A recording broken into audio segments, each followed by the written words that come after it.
So today's video, I wanted to start going a little more in depth.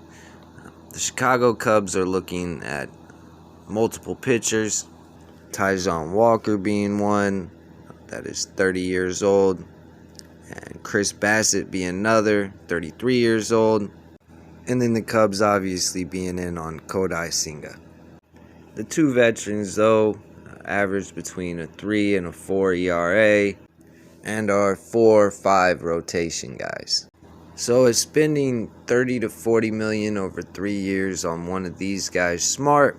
Some of you wanted your in-depth breakdowns, so here they are. And the answer is no. Yes, I would sign the young Japanese pitcher. No, I would not sign a 30 or 33-year-old starter to a multi-year deal. I would like to see Jed do his makeshift flip bullpen one more year, earn some more prospects.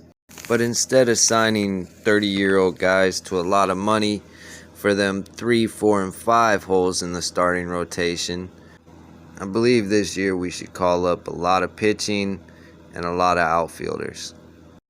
Let's take an actual look at those young pitchers. Steele, Killian, Thompson, we all seen very plus stuff from, and if those 3 were your 3, 4, 5 starters, I don't think many of us would complain. If they do bad, though, Wesneski is a guy that's already here and can be stretched out. Unique arm slot, high-level stuff, high-level spin. Definitely a Cubs guy. Now, a guy like Palencia, his best bet may be to come in September and be in the bullpen, but it is worth noting that he's ranked higher than Ed Howard and Mervis right now. Definitely a starting pitcher to watch down the road. But we also have Cade Horton, Jackson Ferris, Ben Brown, Jordan Wicks, all guys with plus stuff, high draft picks that are borderline ready, that could all challenge for starting positions this year. Oh, and this guy.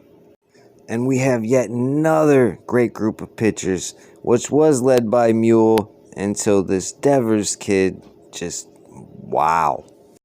Little has been amazing, throwing as high as 105. Oh, wait, no, not the one we drafted.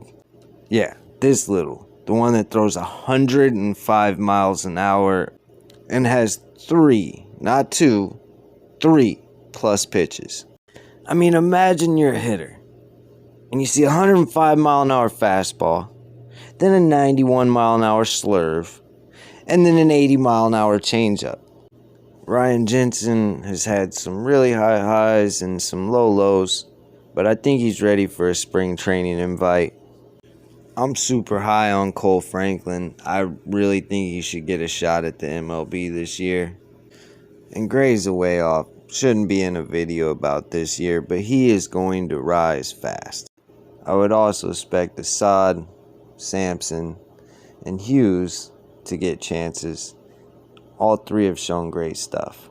So looking at all these guys coming, I just don't see the point of signing a 30-something-year-old mid-3 ERA pitcher when I believe we can definitely get the same production out of at least 3 of these guys. If you plan to flip Hendricks and Stroman, or if you plan to go all in to compete and spend $1 billion signing guys, either way, you do not want to block your young pitchers and get them in a Rule 5 situation like you have with some really good young players right now. We will actually look into some of them players next video. Guys like Ed Howard and Alcantara, who are in their 20s, they're in low ball, but are rated very high as prospects. But does their timeline fit? And could you package them together to bring in a really good young catcher? That's all for today.